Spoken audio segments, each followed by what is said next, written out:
Hola, soy Álvaro Pina Arrabal, investigador del Grupo de Estudios del siglo XVIII de la Universidad de Cádiz.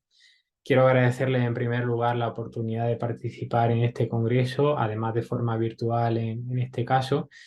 Voy a ir compartiéndoles ya la presentación, centrada en una obra anónima, potencialmente escrita por el autor sobre el que investigo en mi tesis doctoral, un escritor desconocido del siglo XIX, Joaquín del Castillo y Mayone, que se titula Barcelona en julio de 1840. Y para ser más completo, el título entero, sucesos de este periodo, con un apéndice de los acontecimientos que siguieron hasta el embarque de Su Majestad, la reina gobernadora en Valencia. Vindicación, palabra clave, ya sea para atribuírsela a Castillo Mayone o para desacreditar su autoría, razonada, palabra claramente atinente a este contexto ilustrado del 19 y del 18 del pueblo de Barcelona. Se publicó, vuelvo a decir, de forma anónima en 1844 en la imprenta de José Tauló, en Barcelona. Se centra en una serie de hechos históricos locales acaecidos en Barcelona, aunque arraigado evidentemente en la nación y que desde ahí se expanden un poco y se intenta explicar en la propia obra desde el contexto barcelonés el conjunto de la nación, la totalidad del país, por eso pongo ahí que tiene cierta incidencia nacional, y es una obra con un grado de ficción bajo, que es una terminología que suelo emplear para evitar estas categorías de literatura, historia, que realmente en el siglo XIX, no digamos ya antes, no existen como tal, la utilizamos de forma anacrónica y que me parecen más objetivos. Hablar de un grado de ficción bajo, en tanto en cuanto hay una codificación textual, semiótica, en este caso, la realidad factual de lo histórico, pero inevitablemente en clave ficcional porque se está mediatizando la realidad en ese proceso de escritura, ¿no? De todas formas, esto no es más que una terminología teórica. Aquí pueden ver que en la portada no consta la autoría, no consta el nombre del autor y que hay una ilustración, la única, en la página 164 de don Francisco Balma, que era un abogado del Ilustre Colegio de Barcelona, que va a tener cierto protagonismo en los sucesos que se narran en esta obra. Mm, Castillo y Mayone, en muchas de las obras que tiene, ya sean novelas o no, incluye, en su obra se incluye, muchas veces no lo hacía él mismo, supongo, una ilustración, una portadilla con un dibujo, con un grabado, que tenía mucha relación con el contenido de la obra, ya sea en sentido exegético, porque explica el contenido, porque complementa algo, pero está ahí. Y está siempre en la portadilla. Esto es lo que quería trasladarle. Aquí, sin embargo, no está en la portadilla, está a mitad del libro, en la página 164. No sé si, desde luego, no es suficiente para desacreditar la autoría de Castillo y Mayone, pero está ahí, ¿no? Los principales autores potenciales de esta obra son dos, y no porque lo diga yo, sino porque primero la Gran Enciclopedia Catalana y después otra fuente que vamos a ver así lo sugieren. El primero de ellos es Antoni Buxarès i Rosés, que nació y murió en Barcelona y que escribió solo una obra, lo cual no supone el típico problema de la estilografía de que cuando se tiene un poco corpus textual no es sencillo dilucidar el autor, que es esta necrología de un teniente general, José Mansó, a cuya orden estuvo y que puso por escrito casi 20 años después, en 1863, ¿no? Y luego es curioso porque la Gran Enciclopedia Catalana da como autor casi a Buxarès y Rosés, pese a que no aporta ningún documento que lo pruebe. Yo he contactado con ellos y hasta el momento no he recibido respuesta.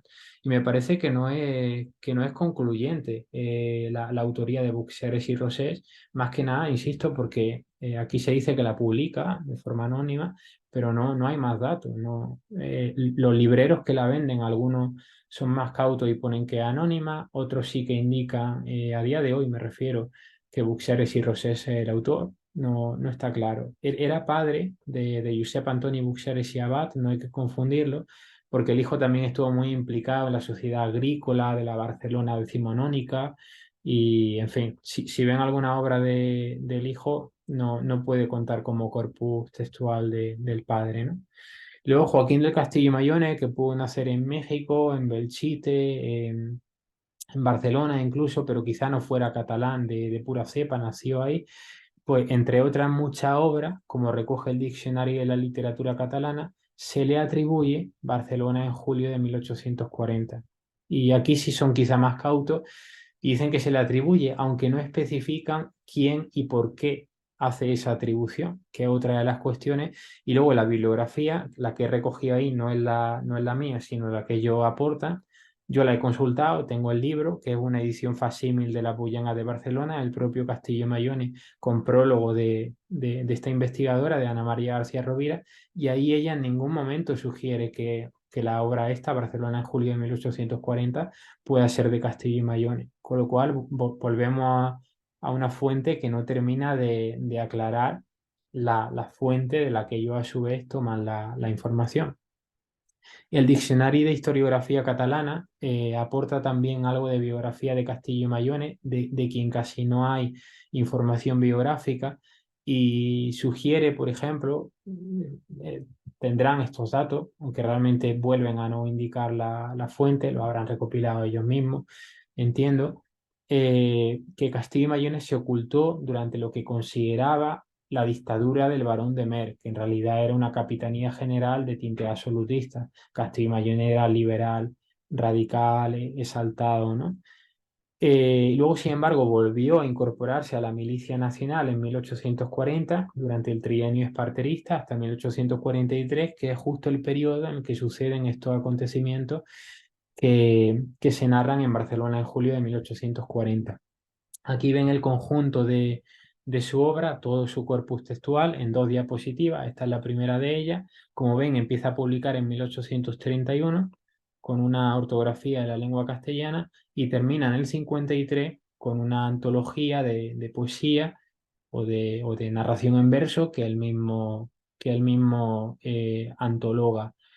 No obstante, entre el 31 y el 39, cuando se concentra casi todo su corpus de publicaciones, y aquí en rojo, como ven, he marcado en qué lugar quedaría cronológicamente esta Barcelona en julio de 1840. Sería la antepenúltima en unos años en los que él ya casi no publica, ¿no? Y se supone que estaba en esos momentos, puede que oculto algunos años, no oculto en otros, pero estaba en Barcelona, como mucho en París, donde, esto es interesante, como he señalado en naranja, publica una edición de las Bullangas de Barcelona que está en verde porque tiene mucha afinidad temática con la que nos interesa aquí, Barcelona en julio de 1840, y también la antología del 53 se publica en París. Ahora comentaré por qué esto de París, ¿no? Y luego hay otras dos obras, La Ciudadela Inquisitorial de Barcelona del 35, aunque hasta con una tercera edición que amplía mucho la información del 40, y Espinas sembradas por la dictadura político-militar en Cataluña, que tienen, insisto, junto con las Bullenas de Barcelona, muchas concomitancias semánticas por el tema que tratan con esta de Barcelona en julio de 1840 que está escrita en primera persona de plural, como ven aquí, algo muy habitual en la obra de Castillo y Mayone, que a lo mejor en alguna como La Ciudadela Inquisitorial sí que en el prólogo especialmente escribe en primera persona del singular, pero que por lo general lo escribe todo en la del plural, mientras que Buxeres y Rosés en la necrología escribe en primera persona del singular. No es concluyente, de nuevo, pero es un hecho que está ahí. Eh, Se lee en el prólogo de Barcelona en julio de 1840 que el sacudimiento de septiembre inmediato nos obligó a suspender los trabajos, nos obligó. Y luego esto también muy habitual en Castillo y Mayone, claro, cuando tienen un corpus de 20 obras, es más sencillo rastrear estas características recurrentes, y esta es una de ellas, la búsqueda de la verdad. Dice aquí, la historia que reclama severa el descubrimiento y aclaración de los hechos en toda la extensión de la verdad. Él va a afirmar en esta y en otra obra si es que es el autor de esta, claro está, que, que afirma que está contando la verdad. Incluso si hay un sesgo liberal, tiene mucho interés en dejar claro que esta es la verdad, ¿no? Pues ya saben que la propia prensa era una lucha dialéctica entre un bando y otro en la época, entre ver quién tenía la verdad, quién detentaba casi la verdad. Y luego esto también es muy llamativo. En negrita debajo. Este era el objeto constante de nuestra ansiedad y ambición. La verdad, de nuevo. De que participaban igualmente todos los amigos y personas que nos habían ayudado en los trabajos y adquisición de noticias. Es decir, esta obra no la está escribiendo solo Castillo Mayón o Buxares y Rosés o cualquier otra persona que pudiera escribirlo, sino que incluso si es solo uno el que está poniendo la pluma, hay una serie de personas detrás que facilitan información y que, como luego postularé, también pudieron escribir algún pasaje, porque, en fin, ahora comentaré eso. Y luego hay una parte laudatoria al principio, un elogio a Isabel II, que algo que hace Castillo y Mayone bastante, incluir un pequeño prólogo elogiando en este caso la figura de la reina o de la futura reina, y utiliza el término espinas, que las espinas de que se haya erizada vuestra corona se conviertan en flores, que el mismo término que Castillo y Mayón había utilizado para dar título a su obra Espinas sembradas por la dictadura político-militar en Cataluña. Puede ser una coincidencia, evidentemente, pero un término, una palabra bastante específica con una resonancia semántica bastante potente. Y afirma, estos españoles, porque lo firman a los reales pies de su majestad, unos españoles, y es interesante, de nuevo, sea plural, afirman haberlo escrito en París, un 30 de abril de 1841. Y de aquí que Castillo y Mayone tenga relación, siquiera editorial, constatada con la capital francesa, mientras que Buxares y Rosés, a falta de datos, porque no tenemos más datos biográficos de él, no sabemos si tuvo relación con París o no, si siquiera se pudo exiliar o no lo sabemos realmente. Lo que sí es cierto es que en el caso de la necrología de Buxares y Rosés, como ven aquí, hay un pasaje que puede ser casualidad de nuevo o no, pero a veces las casualidades son muy elocuentes, en el que se lee, triste es decirlo, pero es la pura verdad. Y en Barcelona, en julio de 1840, cuando termina la historia principal, la narración fundamental, se lee, aquí concluye nuestro triste diario, triste en verdad, porque triste y lamentable han sido los acontecimientos que refiere. Al final tampoco es algo tan específico de un autor el mezclar tristeza con el hecho de narrar la verdad. El propio Castillo Mayone pudo hacerlo, pero bueno, ahí está. El pasaje sintagmáticamente y semánticamente es bastante similar. Y luego las notas a pie de página, si dicen que el diablo está en los detalles, pues aquí pueden revelar bastante. Primero porque en la producción de Castillo y Mayone son muy abundantes, ahora veremos cómo. En la de Buxares y Rosés brillan por su ausencia, aunque es verdad que solo tenemos una obra para analizar, la necrología, y están presentes en Barcelona en julio de 1840, pero no a pie de página, sino al final del libro, en un apéndice, en una sección aparte.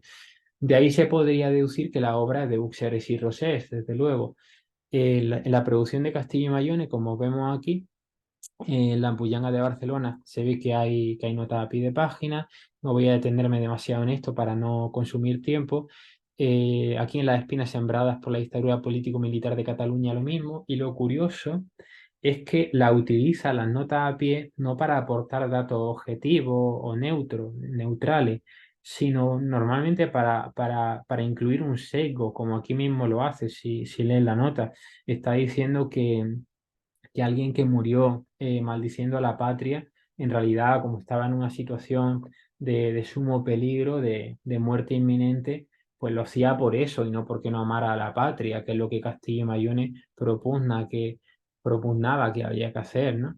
Entonces, la nota a pie, incluso aquí en esta novela, en Viajes omniaéreos, no son baladíes, no son inocentes. Aquí tiene incidencia desde un punto de vista interpretativo lo que Castillo y Mayone sugiere en la nota a pie de página con respecto a la trama de la propia novela, ¿no? En la necrología aquí tienen un ejemplo, no están, no hay nota, además una obra evidentemente muy breve de 39 páginas, ahí tienen la 30 y la 31, y sin embargo en Barcelona en julio de 1840 están como ven aquí, en el cuerpo principal del texto, que es la imagen que tienen a la izquierda, una llamada a una nota con una letra y con un número, con ambos sistemas, y al final del libro, en una sección aparte, página 301 en este caso, la explicación. Aquí tienen otro ejemplo, ¿no? Cuerpo del texto a la izquierda, sección final con la explicación de las notas a la derecha. Y lo curioso es que en este pasaje de la página 209 se lee debajo, lo leo, una descripción del pueblo muy similar a las que hace Castillo y Mayone. Ustedes entiendo que al ser un autor tan desconocido, no es como leer el Lazarillo, al final, o como hablar del Lazarillo, que al final lo hemos leído prácticamente todos, sino un texto muy concreto de un autor muy, muy específico que casi seguro no conocen, ¿no? Yo he trabajado la obra de Castillo y Mayón, estoy en ello y conozco mm, mínimamente cómo escribe, y esto es muy habitual en él. Dice, el pueblo, el soberano pueblo, quien ha conseguido salvar la libertad de patria de la feroces garras de la tiranía, y el famélico aventurero que ha perecido al golpe de la fuerza legal, si antes fue un miserable provocador, ha sido después un mártir sacrificado por los viles secuaces de la opresión y despotismo. Aquí ven en una captura señalado en amarillo esa palabra clave, despotismo, de la ciudadela inquisitorial de Barcelona, de Castilla y Mayone, descripciones muy similares. Habla de la astucia, de la impostura, del despotismo, la esclavitud. Él suele hablar también de los exterminadores. Claro, me dirán, y estoy de acuerdo, en que esto al final son códigos liberales bastante frecuentes en la época. Por supuesto que no es exclusivo de Castillo y Mayone, ¿no? Pero claro, si es que no tenemos corpus textual de Buxeres y Rosés, en este sentido, y si se utiliza un programa informático de inteligencia artificial como JGAT para intentar determinar estilométricamente quién es el autor, aunque aquí no lo he mostrado, he hecho algunas pruebas que quizá en el futuro continúe, no he querido traer una aplicación informática como tal, quizá alguno de ustedes sí que lo hagan, ¿no? Y, y la herramienta sugiere que es Castillo Mayón el autor, pero claro, porque hay más datos, porque tiene al final la herramienta tiene un sesgo, el sesgo que nosotros mismos le damos y el del propio corpus de que dispone a través de quien se lo introducimos, ¿no? En fin, ya voy terminando. En Barcelona en julio de 1840 también se lee en referencia a los barceloneses en una primera persona del plural inclusiva. Y esto es curioso porque Buxeras y Rosés sabemos que sí era barcelonés y sí podía identificarse de esa manera, pero Castillo y Mayone no solo es que no sepamos si realmente era barcelonés y si nació allí, por mucho que sin duda viviera mucho tiempo y estuviera muy vinculado con Cataluña, sino que no hay evidencia de que viviera allí, más allá de que en su obra en ningún momento se autodenomina barcelonés, se considera español, alaba, elogia a Barcelona, ensalza la tierra catalana, pero en ningún momento se incluye, como hace aquí el autor, como barcelonés. Esto decanta la autoría más del lado de Buxeres y Rosés, ¿no? Aquí tienen una tabla que en definitiva recoge un poco todo lo que he leído contando. No voy a detenerme más en esto. Quizás sí les puedo comentar, pues esto que pongo aquí en el segundo punto, que Buxeres y Rosés tienen un estilo más sobrio, menos sesgado, pero al final son matices del discurso, ¿no? En unos pasajes se nota más, en otros pasajes se nota menos. En fin, aquí tienen ciertos datos que son, insisto, los que he leído trasladando grosso modo. Y quisiera concluir, pues, no sé si lamentando o no poder dilucidar la autoría, pero es que al final, cuando faltan textos de uno de los posibles autores, la cercanía ideológica entre ambos es grande, porque al final eran los dos liberales, aunque Castillo Mayone lo viviera más de cerca y escribiera más, no más de cerca, que lo radiara más de cerca, que lo explicara más de cerca a través de su obra, Pues no está claro, y la realidad es que ni la estilometría ni la afinidad temática son criterios infalibles. La estilometría ya se use a través de redes neuronales o como yo he hecho aquí, simplemente, no sé si es la antigua usanza, sino lo he hecho porque entiendo que así, hablando del contexto del autor, se dan datos que la estilometría no da. Esta es la realidad y quería centrarme más en ellos que los puramente estilísticos, que son muchas veces los que la estilometría alcanza a analizar. Y solo pruebas muy concretas, en mi opinión, pueden dilucidar una anonimia. A veces se afirma con demasiado riesgo cuál puede ser el autor de una obra anónima, cuando la realidad es que si no tenemos una prueba textual, una versión de la obra, que a veces la hay, en el caso de Castillo y Mayón ocurre, que unas están firmadas por él y otras no, aun siendo la misma. Si no tenemos algo así tan evidente, se puede hablar de cábala, de alto porcentaje de probabilidad de autoría, pero no de autoría real y no seré yo quien lo haga. Les diré que, porque yo mismo tengo muchas dudas, evidentemente, ¿no? Hay que ser honesto en esto. Me parece que ambos pueden ser autores de la obra y que incluso, como pongo ahí, o fue un Joaquín del Castillo y Mayón en menos exaltado que en obras anteriores, por aquello de que se percibe menos intensidad, menos vehemencia en su discurso, al haber ya logrado ciertos avances del liberalismo y no tener que imprecar tanto al bando rival, esa sería una hipótesis. O la otra, la de la autoría múltiple, que es que incluso esté escrito a varias manos y como él mismo, como el propio autor o conjunto de autores decían al principio, al haber varias personas implicadas en la confección de la obra, pues incluso unos redactarán unas partes y otros redactarán otras.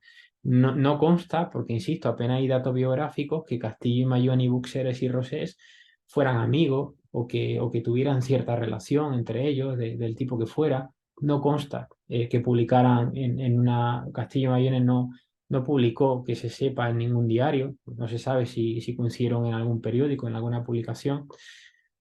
Pero bueno, yo la hipótesis de la autoría múltiple no la descartaría desde luego y en cualquier caso hay que seguir investigando. Pero haberle aportado algo, aunque sea un texto muy desconocido de unos autores también muy específicos. Y nada, muchas gracias por su atención.